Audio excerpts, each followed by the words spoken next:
The envelope sat between the breadbasket and my water glass. My mother's handwriting on the front. For your own good. My father straightened his tie. My sister aimed her phone at my face. $47,000 I'd sent them over 3 years. And this was the thank you note. They expected tears. They expected begging. They expected the Ivy who always said okay and drove home crying.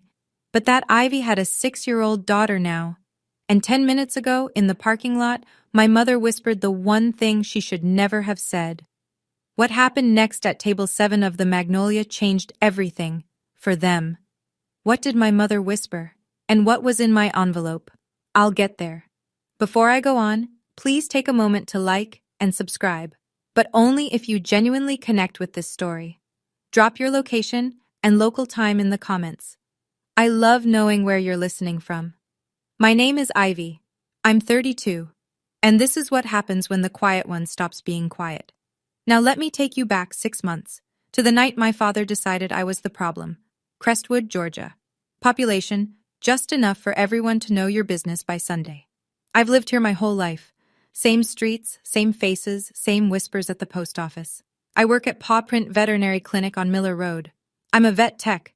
That means I'm the one holding your terrified Labrador still while Dr. Nguyen gives a shot. It means I smell like antiseptic and golden retriever by the time I clock out. My daughter Lily says I smell like love. That kid keeps me honest. Lily is 6. She's in that stage where every sentence starts with, but why? She wants to know why dogs pant, why the sky goes pink, why we don't eat at restaurants like the kids at school. That last one I dodge. We live in a 2-bedroom apartment above the hardware store on Elm. The carpet's older than I am. The faucet drips if you don't turn it just right. But it's ours. It's stable. Lily has her own room with glow-in-the-dark stars on the ceiling that I stuck up there her first night. Stable. That's the word I built my life around. Because stability costs. And for the past 3 years, mine cost exactly $1,300 a month. That's what I sent my parents. Every month. Automatic. The first of the month, my Venmo pinged. $1,300 to Gerald Thornton. Rent money I could have saved. Dance classes Lily could have taken. Dinners out we never had. $1,300 a month. 36 months. $46,800 total. Lily and I ate a lot of rice and beans. I clipped coupons. I hadn't bought myself new jeans in 2 years.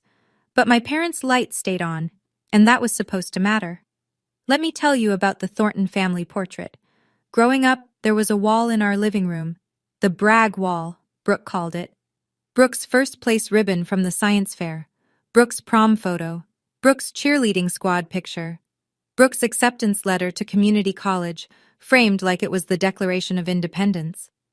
My honor roll certificate was taped to the fridge once. It was gone by Thursday. I don't say that for pity. I say it because you need to understand the math. In my family, there were 2 daughters and 1 spotlight, and it was never pointed at me. My father, Gerald, 61, broad shoulders, voice like a judge even when ordering breakfast, had a way of introducing us at church picnics. This is Brooke, my youngest. Pause. Smile. And Ivy. No adjective, no detail, just, and Ivy.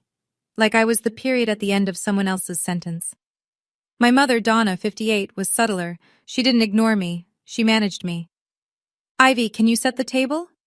Ivy, can you pick up Brooke from practice? Ivy, can you stay home this weekend? Your father needs help in the yard. I was the utility daughter. Brooke was the trophy. And Brooke, 4 years younger, 28, blonde, loud, confident in the way people are when they've never been told no. She played the part beautifully. She didn't have to be cruel. She just had to exist in the warm light while I stood in the draft by the door. I thought silence was strength. I thought if I kept my head down, kept helping, kept sending money they asked for, they'd eventually look at me the way they looked at her. That was the first lie I told myself. 3 years ago, Gerald got laid off from Brenton Logistics, where he'd managed the warehouse for 19 years. They gave him a box and 2 weeks severance. He was 58. He didn't tell anyone. Not the neighbors, not his buddy Roy from the VFW. He told Donna it was early retirement. She repeated it to the church ladies like she'd rehearsed it. The call came at 11:14 on a Tuesday night. Donna's voice, thin, cracking. Ivy, your father won't eat. We're 3 months behind on the electric bill. I don't know what to do. I was sitting on Lily's bedroom floor, folding laundry. Lily was 3 then, sleeping hard, arms thrown wide like she owned the whole mattress. How much, Mom? 1,300 would cover the bills and groceries, just this month. Just this month became every month. Gerald's one condition. Don't tell anyone, especially not Brooke. I don't want pity from my own kids. He said it like he was granting me a mission, not asking for a handout. So I kept the secret. I cut my grocery budget. I stopped buying Lily new shoes. Consignment store on 3rd had decent ones for $4 a pair. I picked up Saturday shifts at the clinic when Dr. Nguyen needed help. Meanwhile, Brooke, still living rent-free in our parents' guest room, posted on Instagram a photo of her and Donna, arms around each other, grocery bags on the counter. Caption: I love spoiling my parents. 812 likes. I saw it at midnight after a 12-hour shift. I screenshotted it. Not for any plan, not for revenge. Because it hurt, and I wanted proof that the hurt was real. That screenshot sat in my phone for 3 years. 18 months ago, Brooke met Marcus Webb. The Webbs are Crestwood's version of royalty. Marcus's father runs Webb Properties. Half the commercial buildings downtown carry his name on the lease. Marcus himself is a CPA at the family firm. Quiet, polite, the kind of man who holds doors and remembers your coffee order. Brooke posted the relationship on Instagram before the second date. Gerald's chest puffed up like a rooster. Donna started shopping at the nicer grocery store on Piedmont, the one with the organic section, using, I should note, money I sent. The Webb engagement changed the temperature in my family. Suddenly, image wasn't just important, it was everything. Gerald stopped wearing his old flannel to the hardware store. He bought a blazer. Donna got her hair colored every 6 weeks. They spoke about our family in careful, curated terms, the version where Gerald retired early, Donna arranged flowers, and Brooke was the devoted daughter keeping everyone afloat. I met Marcus exactly once, at a backyard barbecue that summer. He was grilling burgers. I was refilling the lemonade pitcher because Donna pointed at it and said, Ivy. Marcus turned from the grill. So, what do you do? I'm a vet tech. My father materialized behind me. She's still figuring things out. I watched Marcus register that. His eyes moved from Gerald to me. 1 second longer than expected, like he was filing something away. I didn't think about it again. Not then. 2 weeks after the barbecue, Donna called. Her voice was honey thick, the pitch she uses when she needs something. There's a dinner, sweetheart. At the Magnolia, the whole family. Wear something nice, not your work clothes. My stomach dropped, and I couldn't explain why. The Magnolia is the only fine dining restaurant in Crestwood. White tablecloths, actual candles, a piano player on Fridays. I'd driven past it 1,000 times, never been inside. Why the Magnolia? I asked. The Webbs want to see us together before the wedding. United. Donna stretched that word like taffy. It's important, Ivy. United. The last time my mother used that word, she needed me to co-sign Gerald's truck lease. I said yes then. I had a feeling this dinner would cost more. When? Saturday, 7:30. I already made the reservation. Notice she didn't ask if I was free. She informed me. I hung up and stared at the ceiling. Something felt wrong. The way the air feels before a Georgia thunderstorm. Thick, electric, waiting. I called Jamie Holt. My best friend since high school, mother of twin boys, the one person in Crestwood who knew I sent my parents money. She worked reception at the dentist's office and had a lie detector built into her left eyebrow. They invited you to the Magnolia, she said flatly. Yep. Ivy, your parents haven't taken you to dinner since your 16th birthday, at Applebee's. I know. Something's off. I know that too. So don't go. I looked at Lily, coloring at the kitchen table, purple crayon, tongue out, concentrating like a surgeon. If I don't go, they'll tell everyone I'm the one who split the family before Brooke's wedding. That follows Lily too. Small town. Jamie was quiet for 3 seconds. That's a long time for Jamie. Then go. But wear armor. I didn't own armor, but I had something better. a habit of saving every receipt I'd ever been handed. The night before the dinner, I couldn't sleep. I sat at the kitchen table at 1 a.m. with a calculator and a knot in my chest. Here's what I knew. My parents had power over exactly one thing in my life: Lily. My ex-husband Tyler wasn't a bad man. He was a decent man who realized at 27 that he didn't want to be a father yet. We divorced when Lily was 2. Joint custody on paper, but Tyler took her every other weekend and called it good. He moved to Savannah, started dating a dental hygienist named Courtney, bought a house with a yard. Tyler's mother, Mrs. Pratt, she was the variable. She'd wanted full custody of Lily from the start. She believed single mothers were a crisis. She kept a folder. I'm not exaggerating. She kept a folder of things she thought proved I was unfit: the apartment above the hardware store, my irregular hours, the time Lily showed up at preschool with mismatched socks. If my parents told Mrs. Pratt I was unstable, if they gave her ammunition, stories, embellishments, she'd hand that folder to a lawyer faster than Sunday brunch. I looked down the hall at Lily's door. The glow-in-the-dark stars leaked pale green light through the crack. Losing my parents? I could survive it. I'd been half lost to them since I was 12. Losing Lily? That wasn't an option. That wasn't even a thought I could hold in my head without my chest closing. So I made a decision. Go to the dinner. Stay calm. Sign whatever they put in front of me. Keep the peace. Protect Lily. That was the plan. But plans change when your mother says your daughter's name like a weapon, and mine was about to. Saturday afternoon, 4 hours before dinner, I was packing Lily's overnight bag for Jamie's house: pajamas, toothbrush, Mr. Bunny, the stuffed rabbit she'd had since she was born, now held together with love and dental floss. While I waited for her to pick shoes, a 10-minute process for a 6-year-old, I opened Venmo on my phone. I don't know why. Instinct, maybe? Or the feeling that I should know exactly where I stood before walking into whatever was waiting at table 7. I scrolled. January, February, March, all the way back. 36 months of green arrows pointing away from my checking account. 1,300 here, 1,300 there, an extra 500 in December. For Dad's prescription, Donna had texted at 2 a.m. I added it up twice. $46,800. $46,800. I set the phone on the counter and stared at the number like it was someone else's life. That money was dance classes. It was a better apartment. It was a savings account for Lily's future. Instead, it kept Gerald's lights on and Donna's hair appointment funded. I should have closed the app. I didn't. I opened Instagram. Brooke's grid was pink and gold, curated like a boutique window. And there, posted yesterday, the newest photo. Brooke hugging Donna, grocery bags on the counter. Caption: 3 years of making sure my parents never worry. Family first. 847 likes.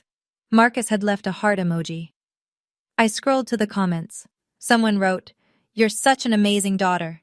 And underneath my mother's reply, "I'm so blessed to have you, Brooke. You're my rock."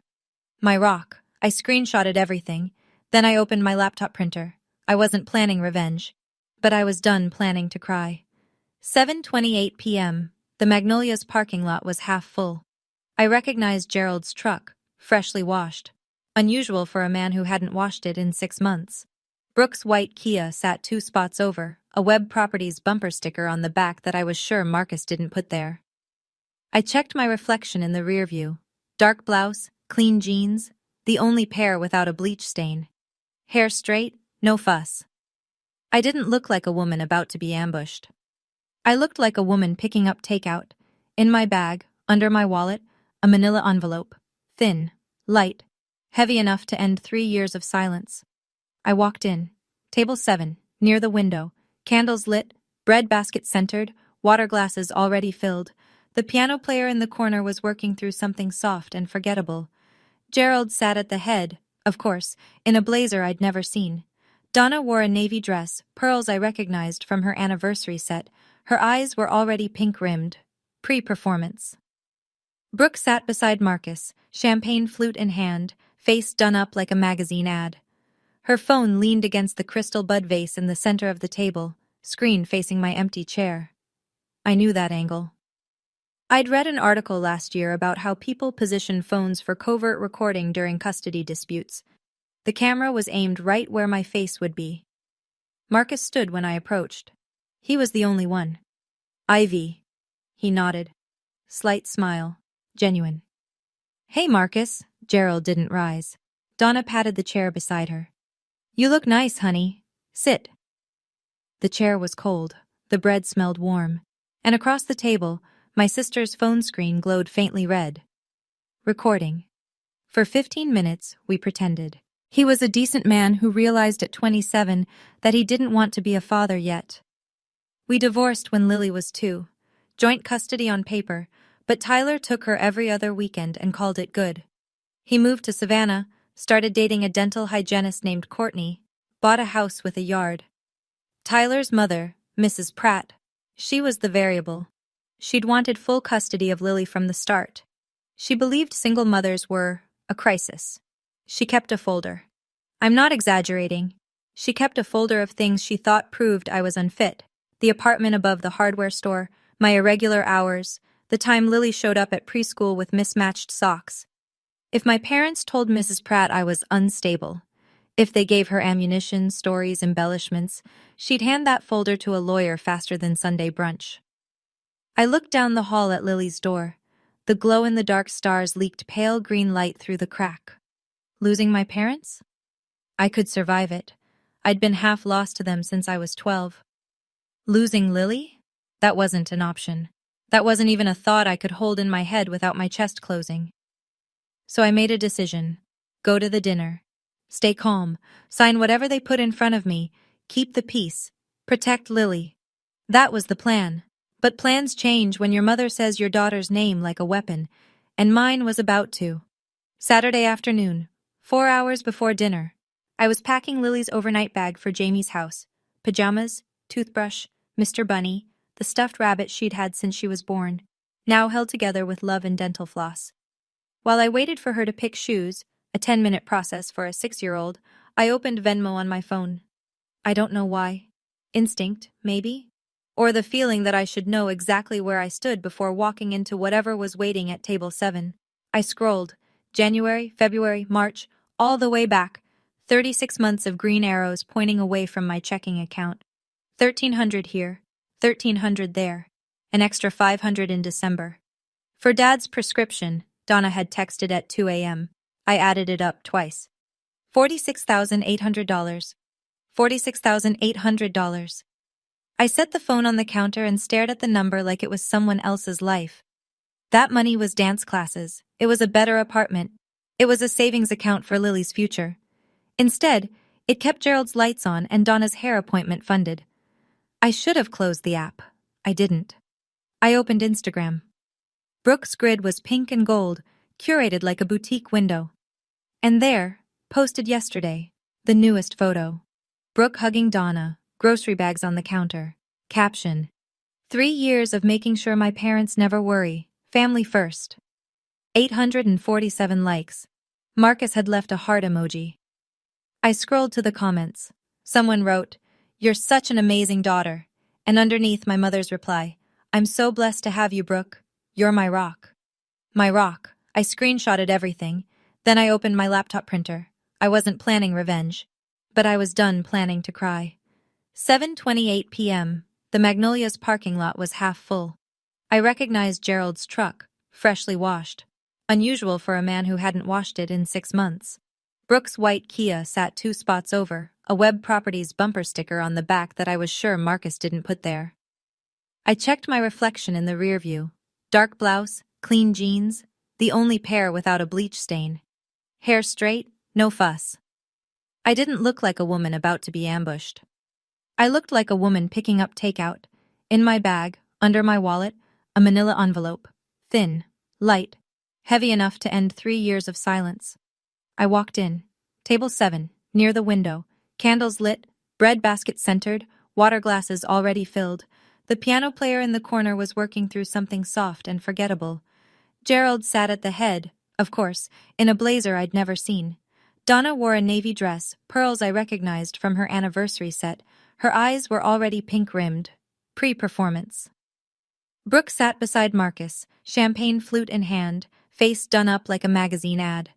Her phone leaned against the crystal bud vase in the center of the table, screen facing my empty chair.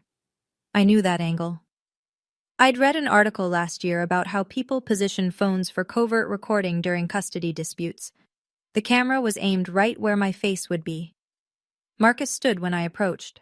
He was the only one. Ivy. He nodded. Slight smile. Genuine. Hey, Marcus. Gerald didn't rise. Donna patted the chair beside her. You look nice, honey. Sit. The chair was cold. The bread smelled warm. And across the table, my sister's phone screen glowed faintly red. Recording. For 15 minutes, we pretended.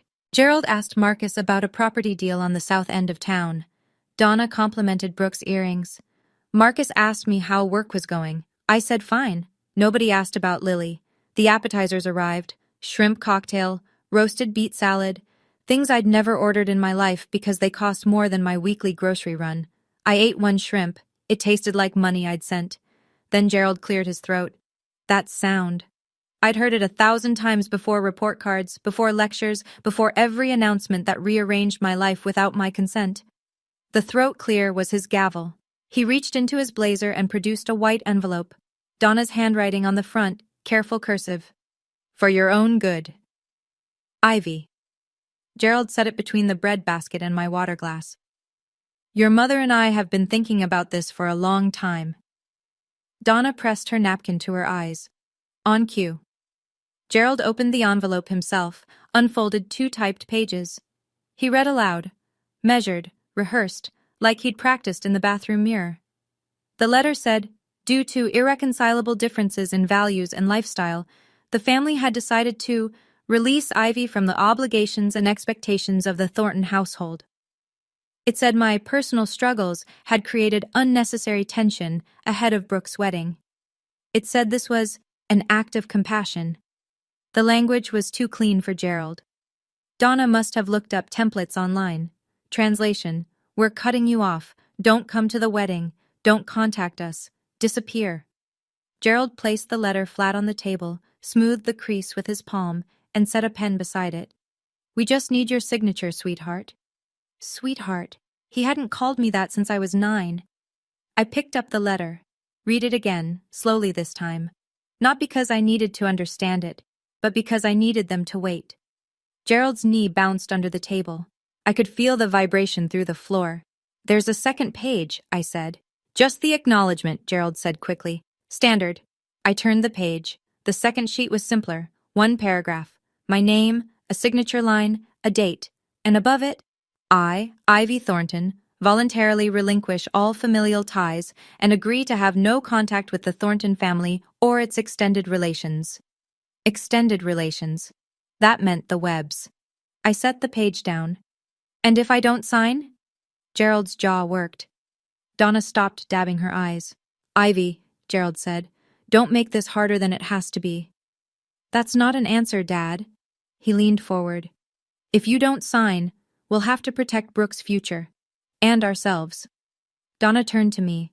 Her voice dropped, soft enough that Marcus, seated across the table, had to lean in to hear. Tyler deserves to know what kind of mother you really are. We've kept quiet long enough. There it was. Tyler, custody, Lily. I understood the architecture now. This dinner wasn't about releasing me, it was about silencing me. Sign the paper, vanish quietly. Or they'd call my ex-husband, his mother, and anyone who'd listen with stories about the unstable single mother who couldn't keep it together. Brooke lifted her champagne, sipped. Her eyes flicked to the phone leaning on the vase, still recording. Marcus sat motionless, fork halfway to his mouth, watching the scene like a man slowly realizing he walked into the wrong room. My mother whispered, Think about Lily. Do the right thing. Think about Lily. She said my daughter's name the way you'd lay down a trump card, casually, like it cost her nothing. But it cost me everything. I looked at my mother, really looked. The pink-rimmed eyes, the trembling lip, the pearl necklace catching candlelight. A woman who'd texted me at 2 a.m. begging for $500, who'd called me crying about the water bill, who'd written, You're the only one I can count on. and was now using my child as a bargaining chip in a restaurant she couldn't afford. Something inside me didn't snap. I want to be clear about that. Snapping is loud. This was quiet. This was a door closing, a lock turning. The last flicker of, maybe they'll change, going dark like a pilot light. Donna leaned closer. Her perfume, the same white diamonds she'd worn my entire life, filled the space between us. "Sign it, Ivy," barely audible. "Or I will personally call Tyler's mother and tell her you are an unfit mother. I have stories, and I will make sure Lily grows up knowing you chose pride over her." She pulled back, smiled, the satisfied smile of a woman who believes the game is already won. I straightened my back, breathed in, breathed out. Under the table my hands were shaking, but not from fear, from something older, hotter, and far more patient. I thought about my bag on the floor beside my chair, the manila envelope inside. She had radar for drama the way dolphins have sonar. Donna reached for Gerald's arm. "Gerald, lower your voice, people are watching." "She's deflecting." Brooke's voice cut in, sharp and practiced. "This is what she does, Dad. She makes everything about herself." Brooke turned to Marcus with the expression she'd perfected since childhood, the wide-eyed, hurt but brave face. "I'm sorry you're seeing this. She's always been like this." Gerald followed up, pivoting to Marcus like a salesman closing a deal. "Marcus, I apologize for the disruption. Ivy has always been dramatic. This is exactly why we had to make this decision." Marcus said nothing. His water glass sat untouched.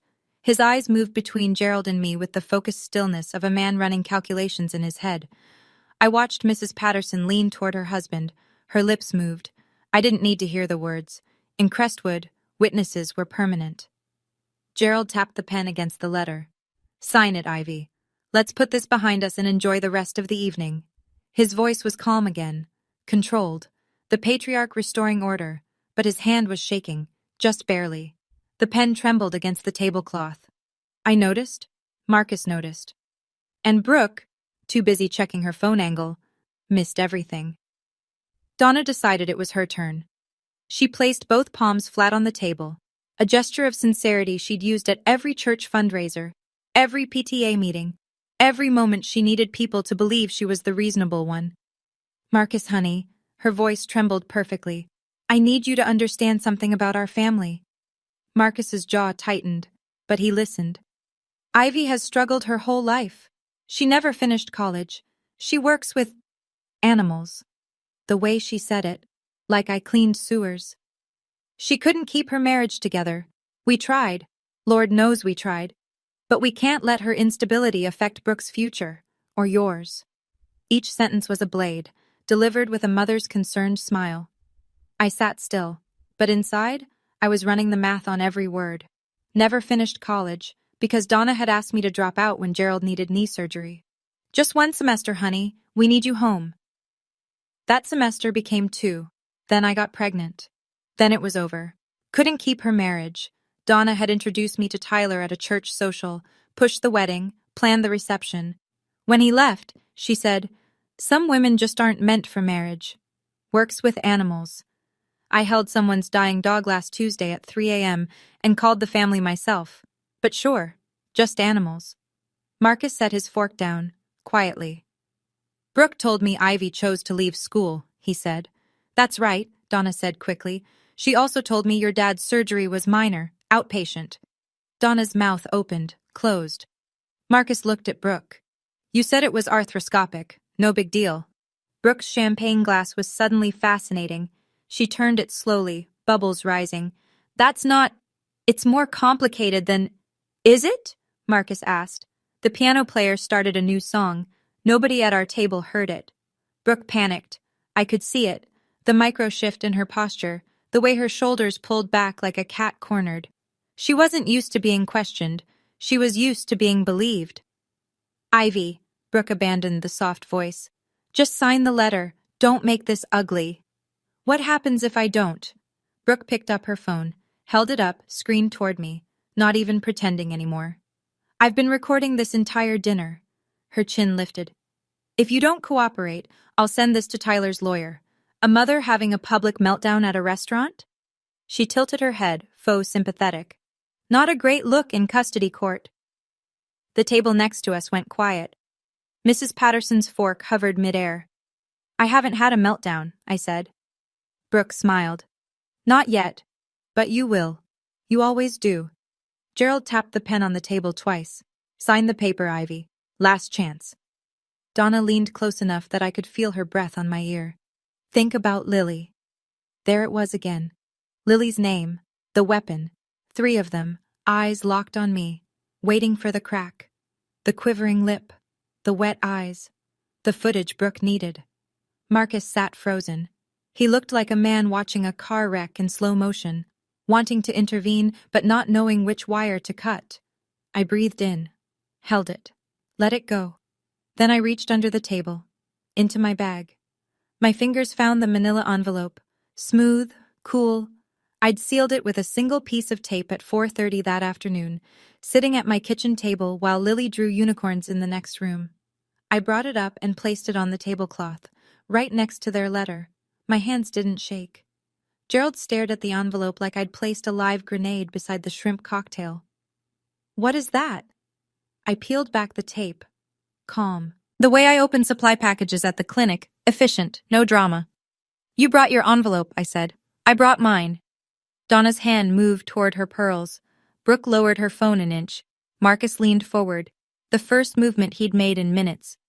3 years of receipts, I said. I reached inside and pulled out a stack of printed pages. White paper, black ink, my old inkjet's slightly faded font. Not fancy, not legal, just true. The first page, a Venmo transaction history. My name at the top, Gerald Thornton at the bottom. 36 entries in a neat column, each one dated, each one for $1,300. A handful for more. $1,800 in December, $1,500 in March when the furnace broke. Total at the bottom. I'd circled it in red pen. $46,800. I held the page up. Not high, not like a protest sign. Just enough that Marcus could read it across the table. Just enough that Mrs. Patterson, craning her neck one table over, could see numbers. 36 payments, I said, voice level. $46,800. From my checking account to yours. Gerald's mouth opened. No sound came out. Like someone had unplugged his speaker. Donna's pink-rimmed eyes went wide, real this time. Not performance, pure fear.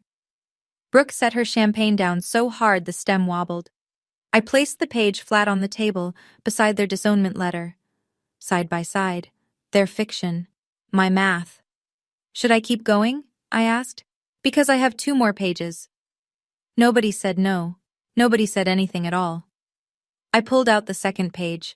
Printed text messages, time-stamped, complete with Donna's contact name at the top. Mom. November 15th, I read. 11:47 p.m. From Mom. I glanced at Donna. She looked like she'd swallowed her pearls. Ivy, please, the water bill is $340. Dad won't ask, but we're desperate. Don't tell Brooke, she'll worry. Ivy, Donna started. I turned the page sideways so Marcus could see the screenshot. Date, time, sender, all there. January 3rd, 2:08 a.m. From Mom. Can you send $500 extra this month? Dad needs his prescription refilled. You're the only one I can count on. Donna's hand shot across the table. Give me that. I pulled the page back. Not fast, slow, deliberate, like removing a bandage. March 19th, 1:14 a.m. Ivy, the mortgage company called again. I'm so scared. Please don't tell your father I texted you this late. Gerald turned to Donna. His face had gone from white to gray. You texted her at 1 in the morning? Gerald, I was scared, Every month, I said. For 3 years. At midnight, at 1, at 2 a.m. While Lily was sleeping and I was awake doing the math on whether I could afford both groceries and your electric bill. Marcus pulled the Venmo page toward him. He studied it the way accountants study things, line by line, number by number. Then he looked up at Brooke. You said you were paying their bills. Brooke's face went red, not embarrassed red, caught red. She's exaggerating. I helped too. How much? Marcus asked. Simple, quiet. How much did you send them, Brooke? The piano played on. Brooke didn't answer. She didn't have a number, because the number was 0. I laid down the third page, the last one. A color printout. Brooke's Instagram post from 2 days ago. The photo. Brooke and Donna, arms around each other, grocery bags artfully arranged on the kitchen counter. The caption, in Brooke's signature bubbly font. 3 years of making sure my parents never worry, family first. I placed it next to the Venmo records. This, I said, pointing to the Instagram post, is what she told the world. I moved my finger to the bank records. This is what I actually paid. The 2 pages sat side by side like a split screen. Fiction on the left, $46,800 of truth on the right. Marcus stared at both pages. His expression didn't twist into anger. It settled into something worse. Disappointment. The quiet kind. The kind that means someone has finished recalculating who you are. He turned to Brooke. Which part should I believe? He asked.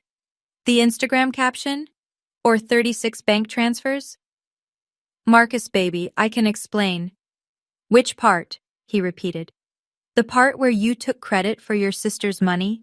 Or the part where your parents planned this dinner to cut her off because of it? Brooke's mouth worked. No words came. Donna's tears had started. Real ones now, not the theatrical kind.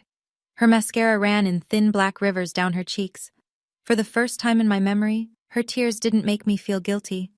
They made me feel tired. Gerald sat rigid. The patriarch who'd walked in owning the table was now staring at his bread plate, like it held instructions for what to do when your whole plan collapses in front of your future son-in-law. Mrs. Patterson didn't even pretend to look away anymore. Marcus folded his napkin, set it beside his plate. Precise. The way he probably closed a ledger at the end of the day. Then he stood. The chair scraped against the tile, a sound small enough to be nothing in any other restaurant. But in the vacuum of table 7, it cracked like a gunshot. Where are you going? Brooke's voice pitched high. The confident, curated Brooke from Instagram was gone. This Brooke sounded 20 years younger and twice as scared. Home, Marcus said. My home. I need to think. Marcus, she's manipulating you. She planned this whole... Marcus held up one hand. Not aggressive, just final. Brooke. He spoke the way you'd speak to someone you were very tired of protecting from themselves. Your sister just showed me 36 months of bank records. You showed me an Instagram caption. He paused. I know which one I believe. He looked at me. One nod. Brief. The kind of respect you give someone who told the truth when it would have been easier to lie. Then he walked toward the door. Unhurried. Past Mrs. Patterson's table. Past the hostess stand.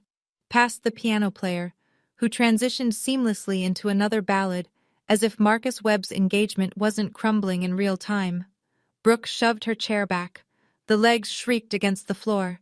She grabbed her clutch and ran after him, heels clicking rapid fire on the stone, champagne glass abandoned, phone forgotten on the table, still recording, still pointed at my chair.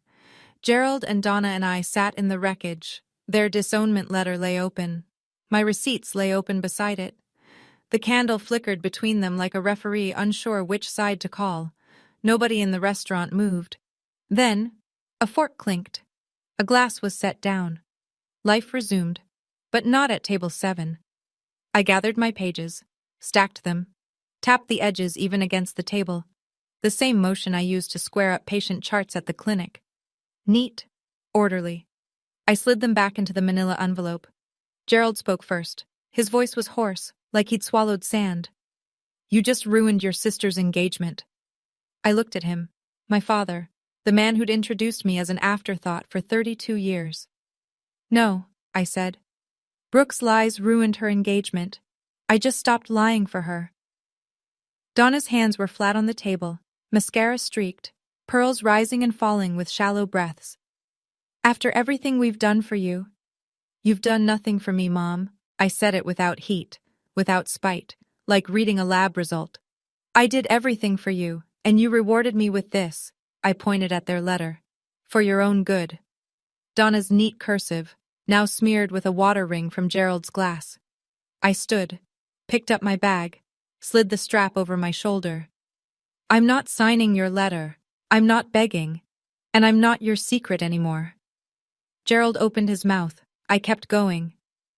Starting tonight, I'm done sending money. I'm done being invisible. And if either of you contacts Tyler or his mother about Lily, if you say one word about my fitness as a parent, these records become a public conversation, not a private one. I pushed my chair in, quietly, no scraping. I hope you find a way to pay your own bills. I did it for 3 years on a vet tech salary while raising a daughter alone. I'm sure you'll manage. I didn't raise my voice. I didn't slam anything. I didn't give Brooke's still recording phone a single frame it could use. I just walked away from table 7. The walk from table 7 to the front door was maybe 30 feet. It felt like 30 miles. I passed Mrs. Patterson's table. She looked up at me. Not with pity, not with gossip hunger. With something that looked a lot like a nod, small, firm, the kind you give someone who just did a hard thing without flinching. I kept walking. Near the hostess stand, a hand touched my arm. I flinched, instinct, then saw the face. Dan Holloway, the Magnolia's manager. Tall, red-haired, perpetually worried-looking. 15 months ago, he'd brought his Beagle Biscuit into paw print at 11 p.m. on a Saturday. Bloat, the stomach twisted, life-threatening. I stayed 3 extra hours that night. Biscuit pulled through. Dan had sent a card that read, "You saved my best friend. Ivy." Dan kept his voice low. "Your check tonight is on the house." "Dan, you don't have to." He shook his head once. "Biscuit says thank you." I almost lost it right there. Not because of the free dinner, because in a restaurant where my family had just tried to erase me, the man whose dog I'd saved at midnight remembered my name. That's the thing about small towns. They see everything, and sometimes what they see is you. I pushed through the front door. The Georgia night hit me. Warm, humid, smelling like fresh-cut grass from the church lawn across the street. Crickets, a distant dog barking, the ordinary sounds of a world that hadn't ended, even though something inside me had. I made it to my car, sat down, closed the door, and I cried. Not the tears they wanted, the broken, begging kind. These were the other ones. The kind that come when you finally set something heavy down after carrying it for 3 years. Relief. That's what relief tastes like. Salt and silence. I drove to Jamie's house. 9:07 p.m. Porch light on. Cartoon sounds leaking through the screen door. Jamie opened up before I knocked. She had that look. The one where she'd been sitting by the window watching for headlights. That bad? That good, actually. Her left eyebrow climbed, the lie detector engaged, but she let it go. "Mommy!" Lily came barreling down the hallway in her unicorn pajamas, sock feet sliding on the hardwood. She hit my legs like a tiny wrecking ball and wrapped both arms around my knees. "Mommy, Jamie let me eat 2 popsicles." "2? That's very serious." And I watched the one with the fish. Nemo. He finds his dad. "I know, baby." I crouched down and pulled her in. Her hair smelled like kid shampoo and strawberry ice cream. Her arms tightened around my neck with the ferocity of someone who doesn't know the world is complicated yet. Over Lily's shoulder, Jamie mouthed, "You okay?" I nodded. "I'll tell you everything tomorrow, but tonight, I just need to hold her." Jamie squeezed my arm at the door. "Whatever happened at that restaurant, you did the right thing, I can tell." "How?" "Because you're not crying and you're not apologizing. That's new." She wasn't wrong. I buckled Lily into her car seat. She was asleep before I turned onto Elm Street, out cold, head tilted, Mr. Bunny clutched in one fist. I checked the rearview mirror. No headlights following me. I checked my phone at a red light. No texts from Gerald. No calls from Donna. No voicemail from Brooke. For the first time in 3 years, my phone was silent. I drove home in the quiet, and the quiet felt like mine. Sunday morning. Lily ate cereal at the kitchen table and drew a picture of Biscuit. She'd met Dan's beagle once at the clinic and decided they were best friends. I poured coffee, sat across from her, opened my phone. First call, the legal aid office at the county courthouse. A woman named Rebecca answered, voice like warm sandpaper. If my parents contact my ex-husband and make false claims about my fitness as a mother, what are my options? Rebecca didn't blink. I imagine she hears variations of this question every Monday. Document everything. Save texts, voicemails, any communication. If it escalates to harassment, you can petition for a protective order. Do you have evidence of the threats? My sister recorded the dinner where they said it. A pause. She recorded herself making threats? She recorded me, but she got them too. Keep copies of everything. If your ex files any motion based on their claims, those recordings and financial records will speak for themselves.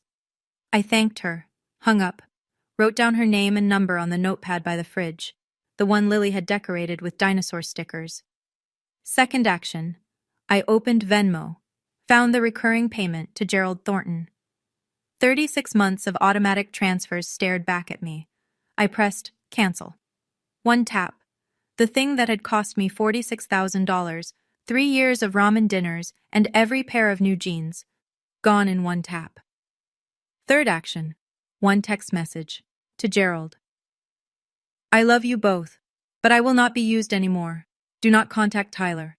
Do not contact me unless it's to apologize, a real one. I set the phone face down on the table. Lily looked up from her drawing. Mommy, do beagles like cereal? Probably, baby, but it's not good for them. Oh, like too much candy? Exactly like that. I want to step out of the story for a second. After I sent that text, I sat at the kitchen table staring at my phone for 20 minutes, waiting, watching the screen. Nothing. No reply from Gerald, no reply from Donna, just Lily humming and coloring across from me. And honestly, I don't know if the silence hurt more or less than the dinner. Here's what I keep going back and forth on, and I want your take. Do you think my parents were always like this? Were they always the kind of people who'd use a grandchild as leverage? Or did the money pressure and Brooke's wedding change them into something they weren't before? Because some nights I think I lost them at that restaurant, and other nights I think I never had them to begin with. Drop your honest opinion in the comments. I read every single one, and your perspectives help me more than you know. All right. Let me tell you what happened in the weeks after that dinner. Crestwood is a small town with a long memory. I didn't say a word to anyone. I didn't have to. Mrs. Patterson went to her Tuesday Bible study. By Wednesday afternoon, the story had migrated from the Baptist church to the hair salon on Main to the checkout line at Garner's Market. I know because Jamie texted me a play-by-play with the precision of a war correspondent. Linda at the salon says Donna's been sick all week. Tuesday. Roy from the VFW asked Gerald at coffee if his daughter really paid his bills for 3 years. Gerald left before finishing his cup. Thursday. Brooke deleted her Instagram. Friday. Donna didn't show up at the flower shop for 4 days. When she returned, her co-worker Helen, who'd seen the Instagram post, who'd liked it, who'd commented, "Mother-daughter goals," looked at her across the arrangement counter. Donna, I had no idea Ivy was the one helping you. You must be so grateful. Donna didn't answer. She trimmed the stems of a dozen roses and said nothing for the rest of the shift. Gerald tried to hold his ground. He went to his usual booth at Clyde's Diner for Saturday breakfast. 2 men he'd known for 20 years sat down across from him. Gerald, heard your oldest has been supporting you folks for a while now. That's a good kid you raised. Gerald put a 5 on the table and walked out with his eggs untouched. I didn't orchestrate any of this. That's the thing about truth in a small town. You don't have to broadcast it. You just have to say it once, in front of the right person, and let the zip code do the rest. Mrs. Patterson was the right person. Table 5 was the right seat. Marcus didn't break the engagement immediately. From what I pieced together later, through Jamie, through small-town gravity, he gave Brooke a chance. He sat her down in his apartment the morning after and asked her to explain. Everything. The Instagram posts, the money, the lies. Brooke tried the playbook that had always worked. She cried. She said she was going to pay them back eventually. She said she didn't mean for it to go this far. She said I had twisted things. Marcus listened. He's that kind of man, the kind who lets you finish. Then he asked one question. How much of your own money did you send your parents, Brooke? Total. In 3 years. She couldn't answer. Because the answer was a number you don't need a CPA to calculate. 0. 3 weeks later, Marcus returned the engagement ring. No social media announcement, no public scene, just a quiet conversation in his apartment, and then it was over. Brooke moved back into our parents' guest room, the same room she'd lived in rent-free while I sent $1,300 a month. Except now, the $1,300 wasn't coming. Gerald and Donna faced reality that first month like a cold shower. The electric bill, the water bill, Gerald's prescription, a blood pressure medication that cost $94 a month without insurance. The furnace that wheezed every time the temperature dropped below 50. Donna called me 2 weeks after the dinner. I didn't answer. She left a voicemail. Ivy, we need to talk. 37 seconds. No apology. No, I'm sorry. No, I shouldn't have said what I said about Lily. Just, we need to talk. Translation, we need money. I deleted the voicemail, then I deleted it from the deleted folder. Some doors closed clean. 1 month after the dinner, a Tuesday.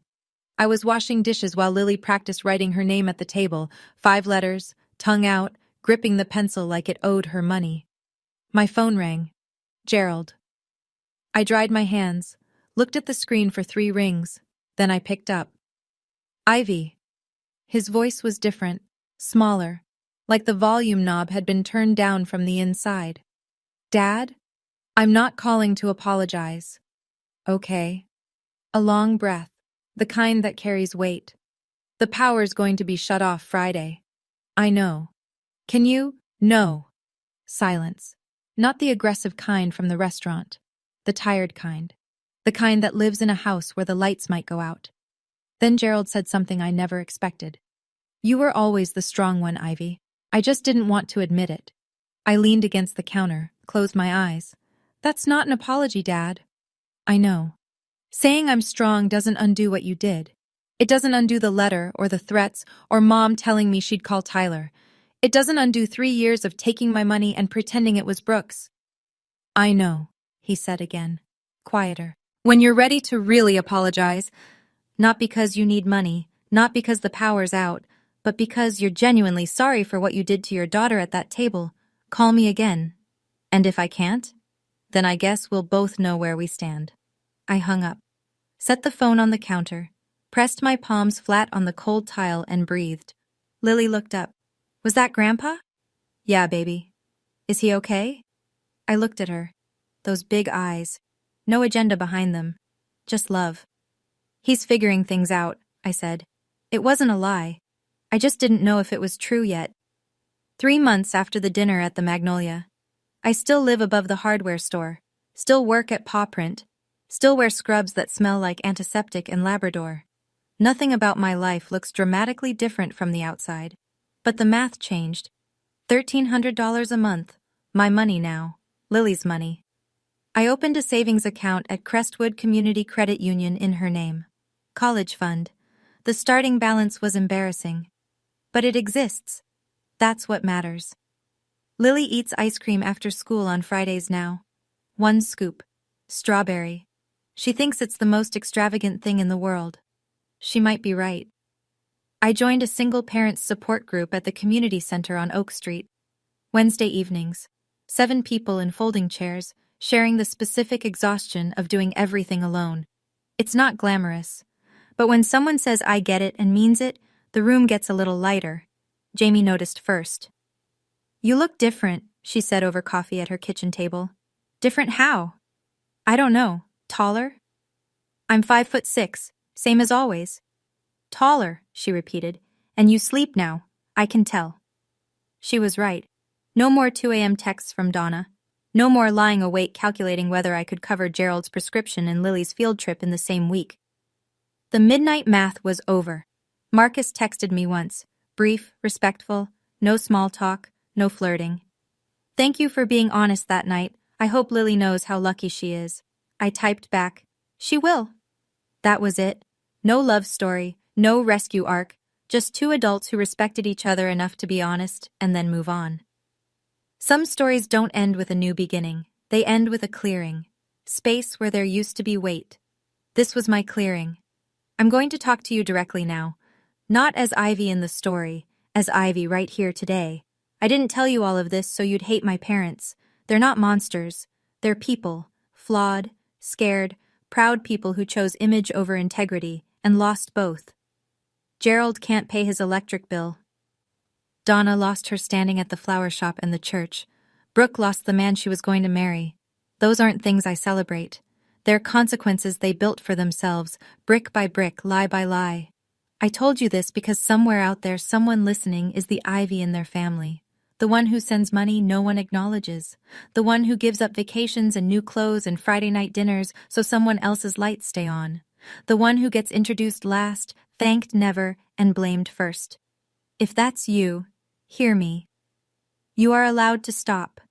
Boundaries aren't punishment. They aren't selfishness. They aren't proof that you don't love your family.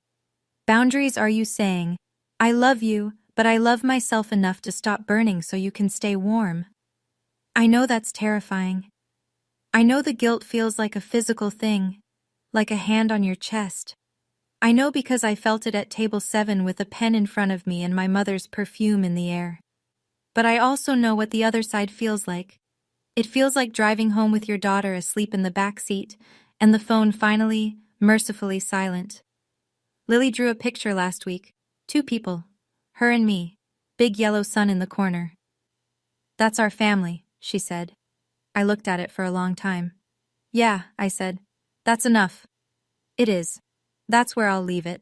If this story meant something to you, if you've been the one holding the family together while they handed you the bill and the blame, hit subscribe so you don't miss the next one. I've got a story in the description that I think will hit just as close. And if you've had your own envelope moment, that one time you stopped folding and finally stood up, tell me about it in the comments. I read every single one. And honestly, your stories are braver than mine. Every time. Thank you for staying until the end. It means more than you know. I'll see you in the next one.